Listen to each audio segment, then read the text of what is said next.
Hey, security peeps, this is Renee Small. We are back with another breaking edition, special edition of Breaking into Cybersecurity with Dr. Dan. We are live with Dan again. I'm Renee Small, cybersecurity super recruiter. Happy to be back here speaking with you all this Monday, this hot Monday in the Washington, D.C. metro area. My co-host, Chris. Say hi to everyone, Chris. Hey, everyone. And Dr. Dan, say good morning to everybody, Dr. Dan. Good morning for old timers that have been on this show with us and anybody who's come on new. We have a great time today. For sure. The old timers. I think we're at week, 10? I have to start putting the numbers to these episodes, but we've been on for quite a while talking about different topics. And today our topic is going to be focused on mistakes. So Dan always talks about how there's money in mistakes. And one of the things that I thought about when prepping for this morning with Dan was that my buddy Namdi, he created a video, which is hilarious. It's on I posted it yesterday. And he talks about ransomware and how on average, in 2019, companies on average spent $84,000 in ransomware. And I was sharing that with Dan and also talking about the Twitter situation that happened last week and saying, what mistakes did the clients make before, they became your client? Like, is this an $84,000 mistake that people are making on average, companies making on average? So Dan? So you imagine that you or if you're the CEO or the CFO of a company, that you go to your board of directors and say, I'm going to go to Vegas with a pocket full of $84,000, and I'm going to take a dice and I'm going to roll a dice on $84,000. And what kind of response would you get? Well, my question also is, how many people are actually rolling the dice on these type of things, when by engaging with the right cybersecurity professional with the right strategies or have the right team together could avoid that? And so, everybody today says that what we sell is solutions. Everybody will tell you they sell solutions.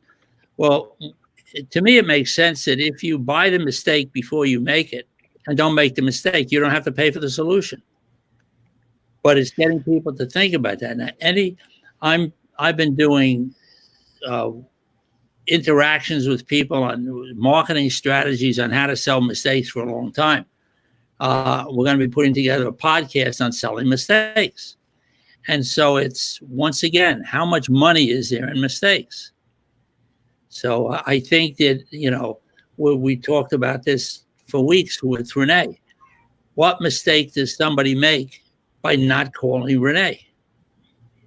I don't know. How much money are they rolling the dice on? I mean, where are you going to get a cybersecurity professional on the level that she operates, and same with Chris? So it's people to look at things differently. And the interesting thing is that, and I will be, anybody who emails me with mistakes in the subject bar, I will send them the list of mistakes that my clients made before they became my client. So, a recent example is said to an attorney, I said to him, give me a story. And he said, I had two guys form a partnership 15 years ago on a handshake. And a partnership is coming apart, and it's costing his client $350,000 to get out of that partnership because he didn't have any legal documents putting it together. So what seemed like a good idea in the beginning wound up not to be. And so when you look at your situation, whether it's internal clients or external clients, if you're a private consultant, there's a way to put this information together that's very attractive to somebody who may either retain you or hire you or whatever they need to do to make sure that they're not rolling the dice. And one of the things to think about, whether it's an internal client or an external client, the $84,000, A, it's an average, but B, when you're recommending a way to mitigate, to fill those gaps, think about more than just the technology or the process that you're going to change. You have to think about the business as a whole and how these controls will affect them. Because it's one thing to say, oh yeah, just patch that server or upgrade that system. But it's another thing to truly implement it without negatively affecting the business. How do you mean negatively affecting the business, Chris? Well, for example, protecting from data loss could mean putting together a data loss prevention system. And that would, in theory, block sensitive data from leaving the organization. Well, some of that sensitive information might be a proposal that you're sending to your client. And now your data protection system is blocking your proposal from going out. While it's protecting sensitive information from leaving the organization, it's also inhibiting the business at the same time. That sounds like that would require some interesting design of a system. It does, and that's where cybersecurity professionals have to both understand the technology as well as the use cases from the business to ensure that when they're implementing or recommending a solution, that they can do both. Danielle says testing offline before going online. Yes, testing is very important. Mm-hmm. So Dan, I think about cybersecurity professionals as a whole and just companies, and especially from an HR and recruiting perspective and understanding the talent side, and even talking to some of the folks that you and I have been in touch with, some of the leaders that you and I have been in touch with over the last couple months. And you think about what kind of mistakes the if you think about it from a hiring perspective or a transition perspective, you know, what kind of mistakes are being made in regards to bringing on talent? What's the money in the gap in the time that it takes to bring a person on, or the people that you lose in the period where, you know, when hiring drags out, or, you know, responses aren't moved quickly, or all the different things that we've been experiencing over the past couple months. What are your thoughts on that? I think it's interesting, you know, when you can get, most people are operating on the same ground level, but I think when you can get 1,000-foot view of everything that's going on and look at everything comprehensively, you know, you have the human factor in mistakes that are made within a company. You have management strategies. How do you manage effectively? How does somebody identify mistakes that have been made in the past and this is not, want to be very clear, this is not mistakes that our listeners have made that we want them to talk about. We want them to talk about mistakes their clients made before they came to them. Why somebody said, I'm ditching my cybersecurity profession, I'm going to hire Chris. Or I'm ditching the person who is recruiting for me and retain Renee. Why are they doing that? When people came, they said, well, I came to you because this, and this happened. Or they may not tell you that. But I think it's really important to understand what gets in the way. When you're advising from a company perspective on hiring to avoid those mistakes, like bringing on Renee's of the world, well, there's only one, but how do you advise them to do that in a progressive manner? You mean bring people on? Proactively, yes. I think I would say if one of the biggest mistakes that cybersecurity professionals or recruiters could have is not to have a competency model. They hire. I'll use my law firm example. I had a client who was expanding their law firm to put in 3 or 4 other divisions. And I said, what are you doing now? She said, we're recruiting people. We're interviewing lawyers for these positions.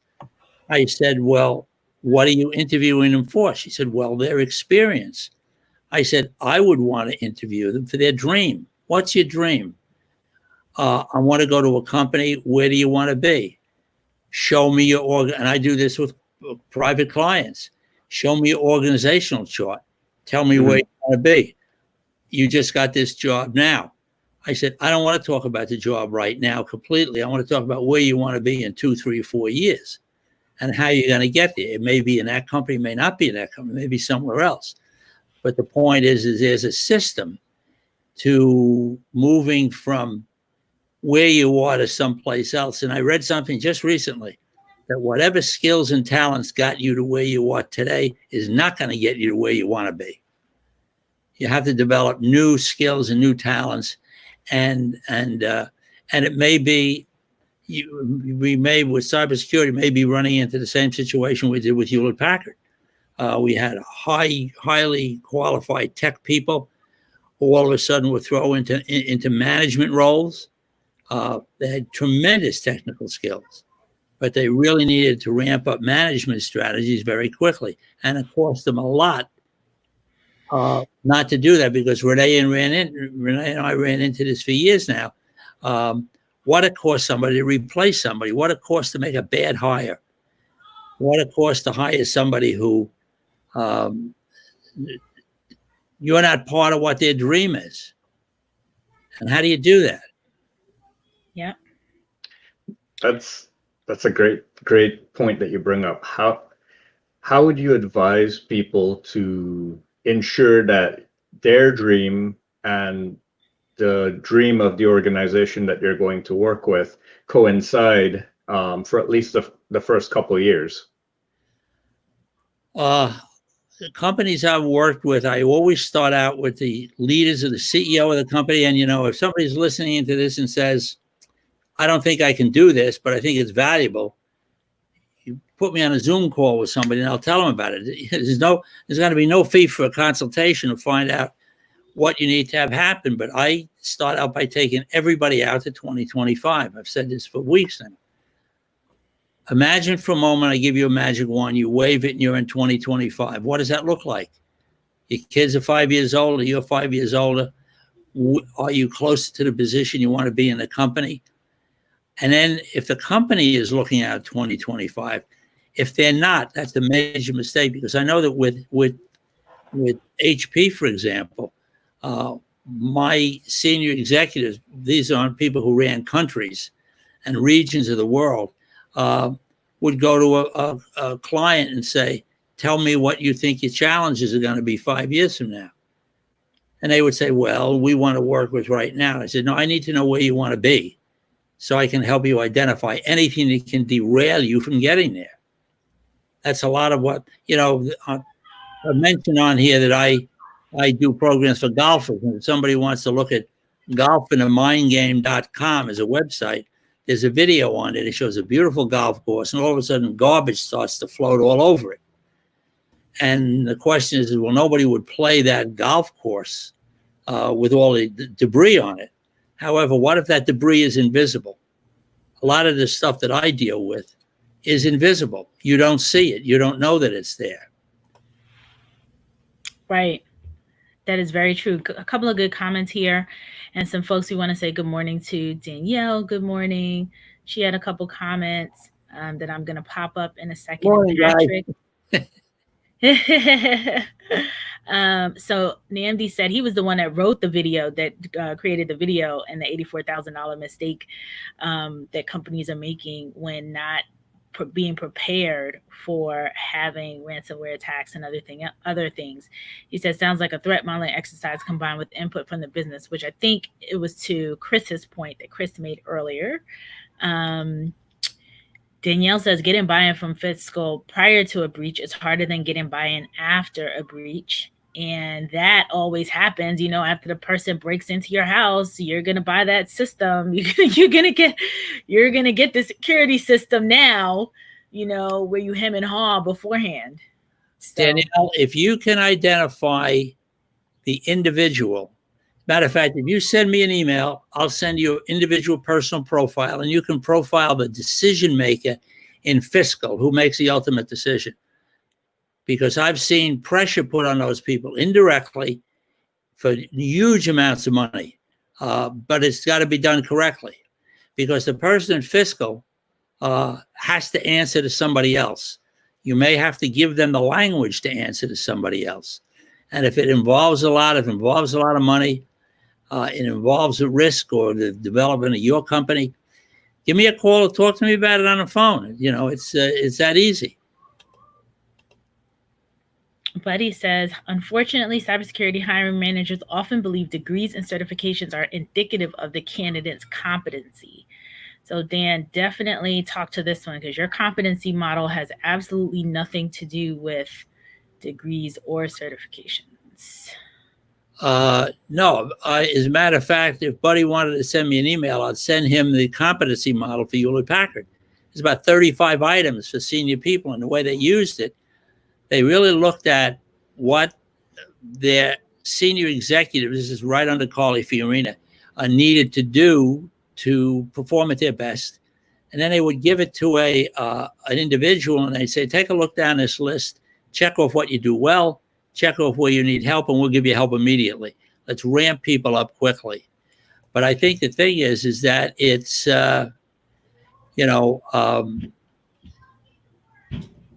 it really takes time to address these issues. But you see, the thing is, and I've said this almost every day that we've done this, everybody on this call knows way, way more than they know that they know. You know an awful lot more than you know. And so it's difficult to take the risks that you're aware of and all the stuff that you see and transfer the threat over to somebody else who has to make a decision. And their decision is only, I don't want to spend this kind of money. I don't know. But each situation is different. No two situations are the same. But my question is, if you make a recommendation to your company to take some action, what does it cost them to take the action? My question is, what does it cost them not to take the action? And the question, sometimes your success in a company is going to depend on your ability to shine a light on the risks that they don't see. See, one of the things is, I've spoken to cybersecurity professionals for a long time. Renee and I have worked with them, and I've had private clients that do that. And they're aware of stuff that they take it for granted. One of the issues here, I think, that comes up a lot is unconscious competence. How do we have somebody understand how well they do what they do, and how to communicate that to somebody else, and how to communicate the cost of not doing it? You talked about earlier, you mentioned you know more than you think you know. What are some of the strategies that you've provided business leaders for truly assessing the skills and competencies that they have, so they have a better inventory of what they know? That's a great question, Chris. What I do is I have on my website is a system. It's called a subscription page, but it outlines the whole system. It's really two parts. I send everyone a survey that takes them out to 2025, and tell me what 2025 looks like to you. What will get in your way? What do you do well? It's like it's a hybrid, fast track model for somebody to identify what they do well.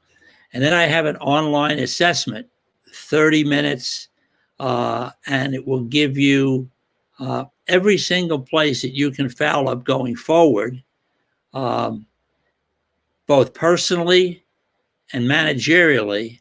But the point is that people need to identify what they do well. The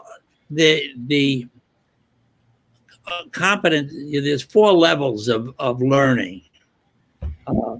Unconscious incompetence, where you don't know anything and you don't know anything. And we run into those people all the time. They think they know stuff and they don't know it. The second level is conscious competence. I play blues guitar, I don't play a sax. Third level is conscious competence, where you know what you're doing. You're going in and you're using your skills on a particular project. But in the middle of all of that, you people on the level of people who are on this call make decisions and come to conclusions just like that. Like a quarterback throws a pass to who he knows is going to receive it. Like people make very quick decisions. I mean, I have a client who ran HP in New Zealand. He made a fortune for them in New Zealand. And I said, how did you do that? And he said, just being myself. I said, that's great if you're just by yourself. But if I'm coming to you and it's your responsibility to help me learn what you know, that's part of the problem. The thing is that when you're to answer the question, Buddy's question, what type of approaches work to encourage senior leadership to adjust their hiring policies, practices when proposed from subordinate positions? Unfortunately, sometimes you can't do that. Somebody else has to tell them. And that's the role I take with companies. Somebody will hire me and say, tell me what's working or what's not. And it's easier to have somebody else deliver the message. Or, but I would have to say, you'd have to profile the senior leadership. What do they want to have happen? I mean, I've seen that with companies. I work with a huge communication company. And the CFO called me in and said, the leadership here is crazy. We've got 3 owners, each one of them multimillionaires. They're running in different directions. The management of the staff is chaos. And it's just an unusual situation. So I said to them, okay, where do you all see this company in 2023, just a couple of years ago? And they said, well, one guy said, I want to triple the size of the company. The second guy said, I want to cash out. And the other 2 guys said, what do you mean you want to cash out? And the third guy said, I want to move this company over to New Jersey where I can have a mansion like you 2 guys have. And so everybody had a different agenda, but, so it's important to have people to look at what they do and accept what they do as well. I just said to a client the other day, this guy runs a huge construction company. I said to him, did anybody tell you why God made your arms so long? He says, no. What kind of question is that? I said, because he wanted to make sure you had a long enough arm to pat yourself on the back from time to time. But we thought not to do that, Yeah.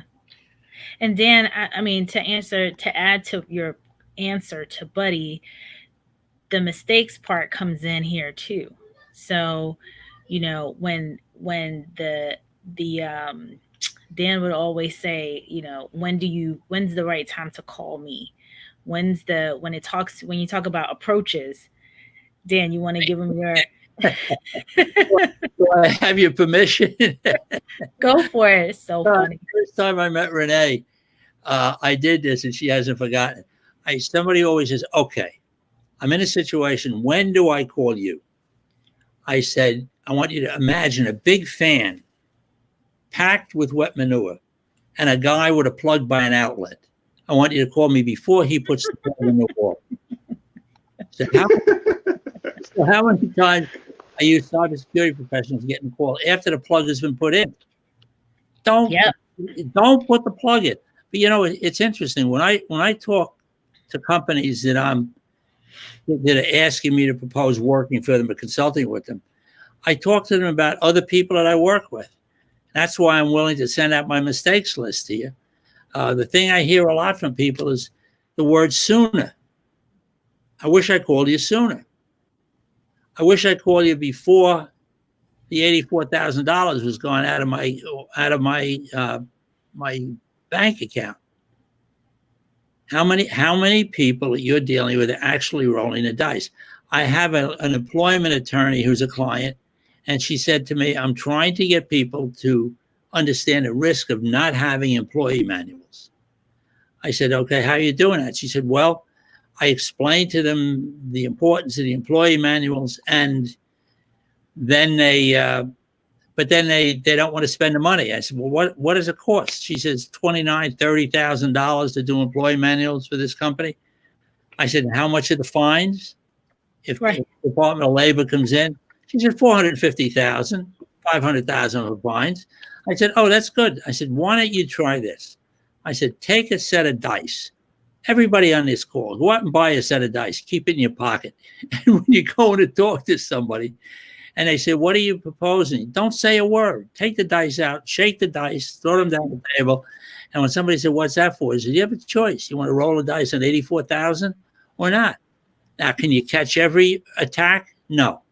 But the point is that when people start to become aware of that, it's everybody's, I believe it's everybody's job to market your firm. Whether you're a secretary, whether you're mopping the floors, I don't care. Whatever it is, it's everybody's job, and it's everybody's job to protect the firm, to protect information, protect data. People have to know how to do that. Yeah, you guys know how to do it. One of the things I would add, it's funny, someone reached out to me last week and they asked me about a very similar kind of question about adjusting hiring policies.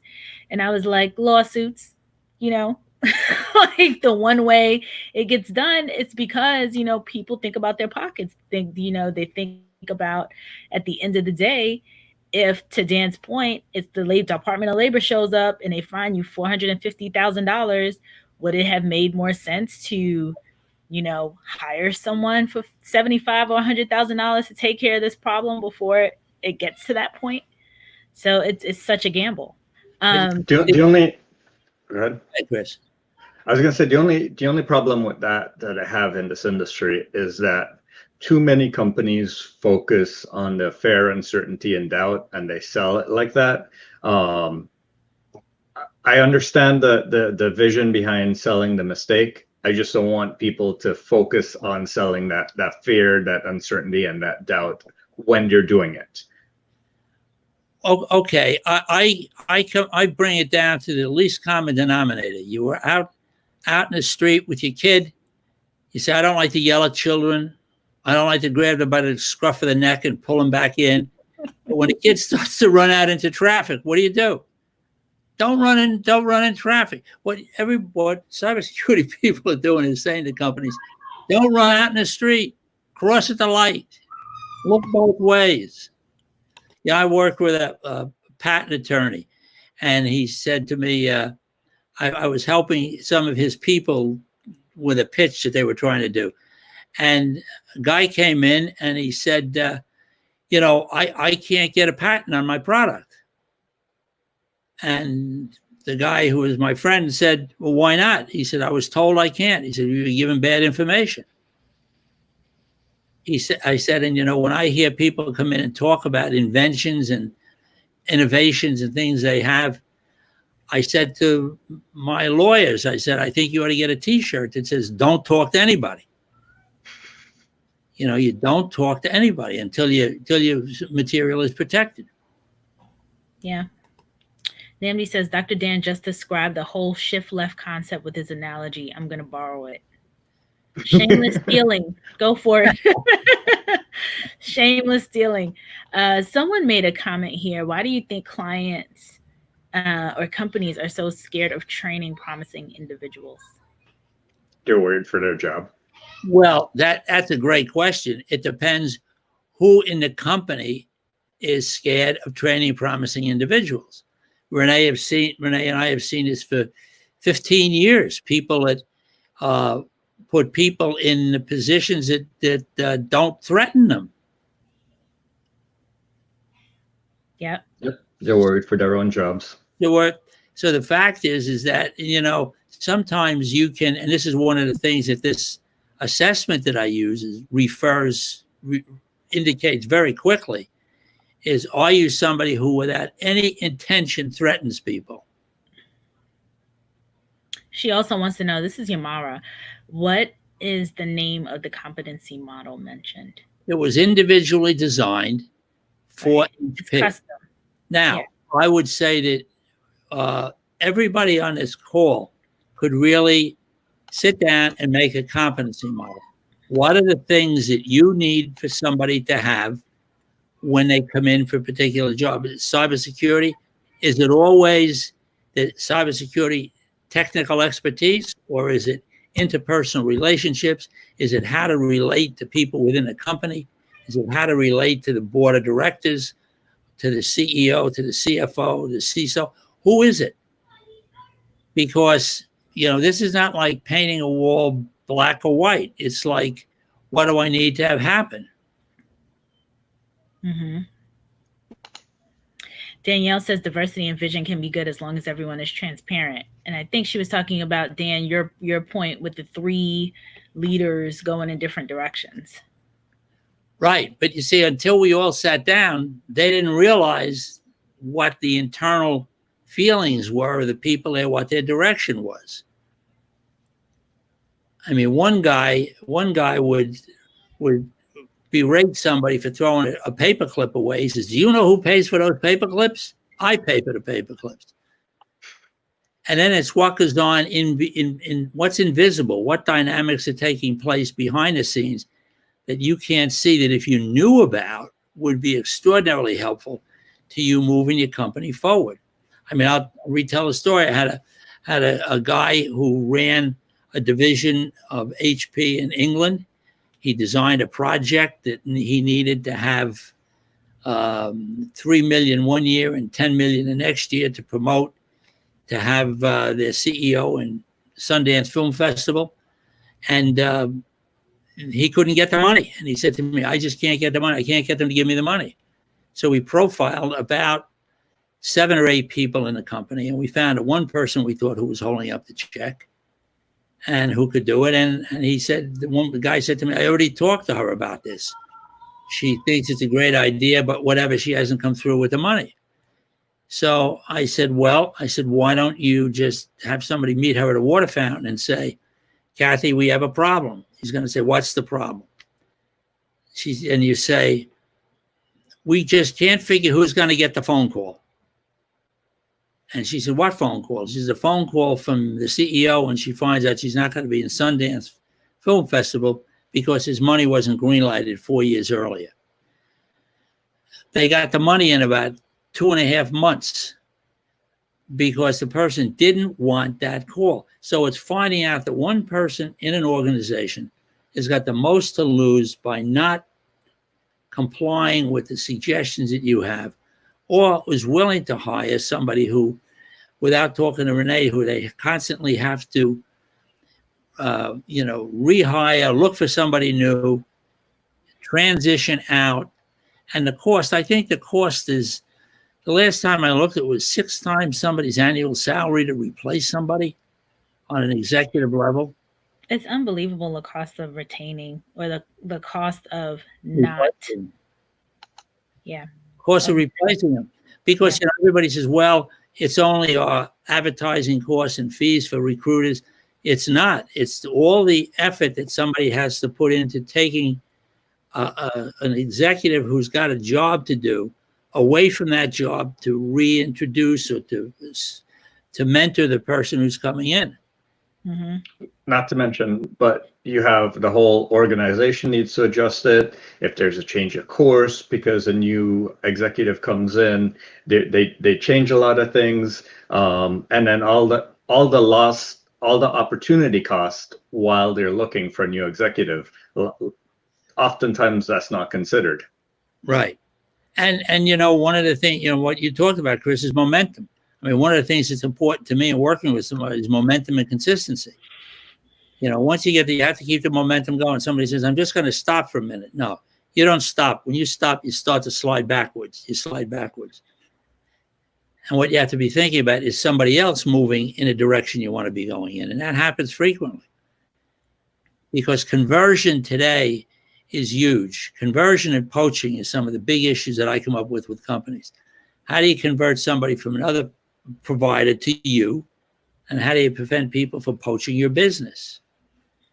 And that's a strategy. That's not just happened by accident. It's not organic. Let's wait and see. Let's give it a couple of months. Let's see what. No. If there's an obstacle, it's important to find that obstacle very quickly. Mm-hmm. I had a guy I was helping with negotiation strategies, real estate developer, and he said to me, "I'm a 12 handicap golfer." He said, "I can't play well 50 yards in on a golf course." So we kind of flipped over. I started working on his golf game with him. What we discovered very quickly was that he could not play well when he played against somebody who made more money than he did. Who would ever, the guy made high seven figures. Who would ever think? But you never know. So if there's something in the way, if an individual is doing everything that they possibly can, and they're not getting where they want to go, then I think it's worth an investment to figure out what's in the way. And to make it clear that what I am not a therapist. This is all individual. This is all individual personal strategy.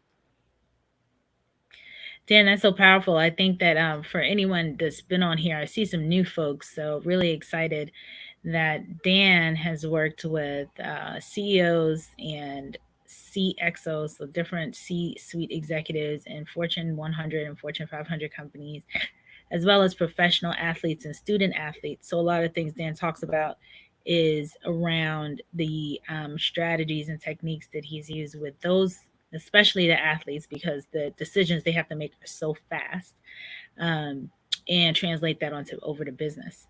So, some of these things are just so powerful. Go ahead, Dan. Now that was one of the things I was talking to somebody about the other day. He had a kid who was really an incredible hockey goaltender. And he said he's a freshman in high school, but he's absolutely terrible in the classroom. He doesn't study, he doesn't apply himself. And I said, there's a trifecta for anybody on here who has a student or aspires to have a kid who's a student athlete. There's a trifecta: on-field performance, academic excellence, and off-field behavior.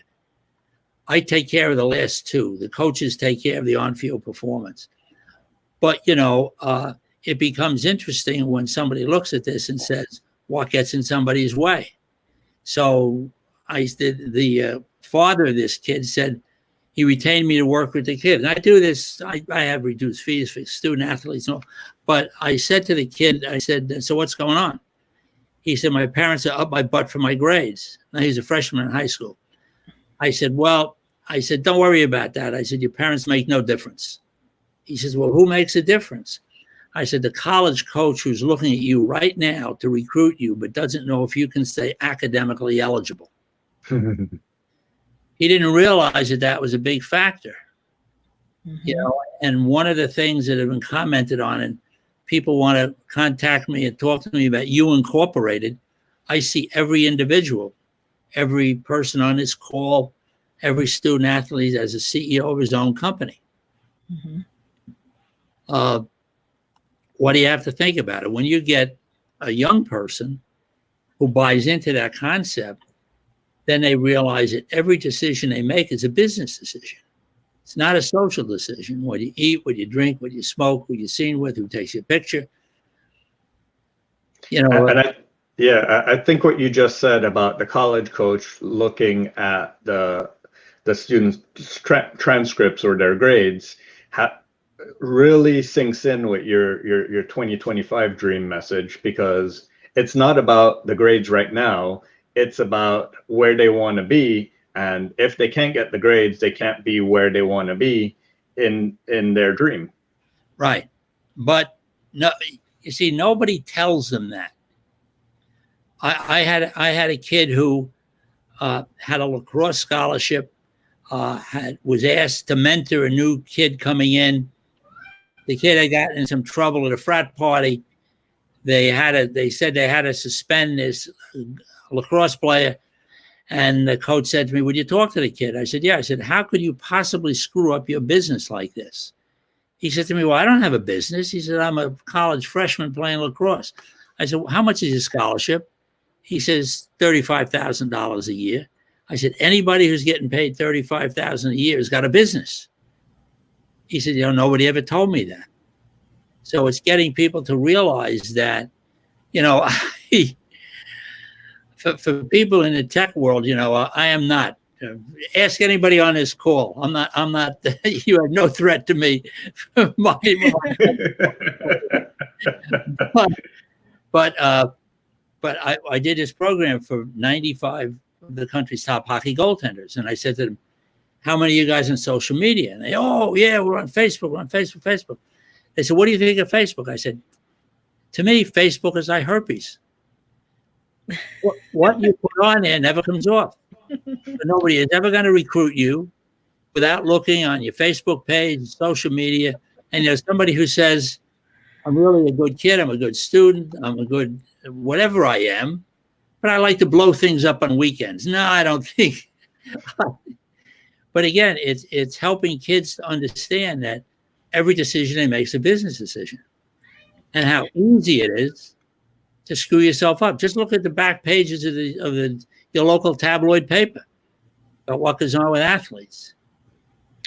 I mean, I see it a lot even on LinkedIn, which is so surprising. I see these fights that people have. Sometimes they're political, all these various things that I say to myself, if you were, A, the CEO of your own company, but B, just being an employee inside of an organization, would you, if you were in an office setting, would you be yelling with your colleague about this? I think people don't even realize that what they put online, they don't have that context to think, like, if I was offline, would I be having this conversation in this setting with these people for the world to hear and see, for my boss to look at, for all these people to see? It's unbelievable. Not to mention the comments that they feel that won't ever go public, where they're sexually harassing and soliciting people on LinkedIn, much less like seriously, like this will go public. It's just amazing what people will do and say. I had a client who said to me, I'm sick and tired of my management team, my manager, my director, my board of directors. He said, I'm going to go in and tell them what I think and all. And I said, do me a favor, put the pin back in the hand grenade and call me. Yeah, people start going off on tangents. It's like, whoa, you're putting something out here. It fascinates me. It totally fascinates me when I see these Twitter fights and LinkedIn fights and going back and forth in topics that, if you were sitting in an office, I cannot imagine, like, in all the offices that I've been in, where this is a big topic of conversation with a whole, your CEO, anybody that's on LinkedIn or anybody on the internet can see this stuff and hear it. And you find now that they're going back 30 years for something somebody said. You know what you said 30 years ago? Now we're coming after you for that. So it's crazy. Yeah. But it's a reality. And, so it's once again the mistakes people make. I wish I didn't put that in. I'm sorry I did that. Oops. Oops doesn't work today, particularly with cybersecurity. Oops. No, not oops. Right. Wait, is that how I ended up with a kid? So Dan, I know we're at almost 45 minutes. And we both have to, or all three of us, I think, have to run. So Chris, do you want to chime in with the last couple questions? Sure.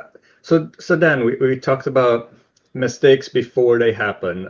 If you had to summarize all your advice, other than calling you, what would you recommend that people do?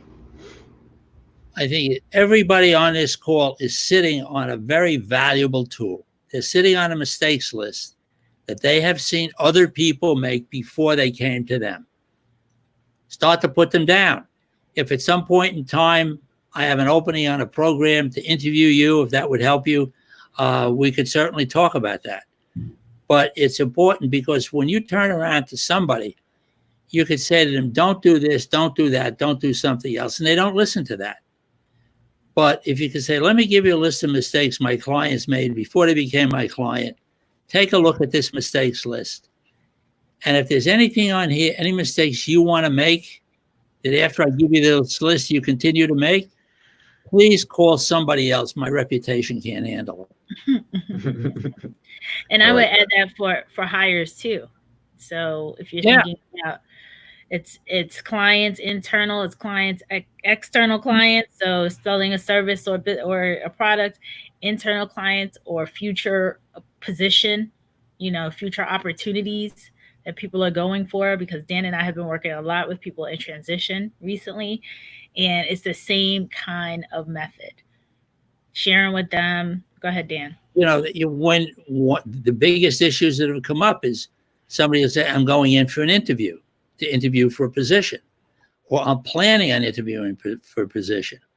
What questions do you need to ask before you go into the interview? What questions do you need to be talking? How much do you need to know about the interviewer before you ask a question?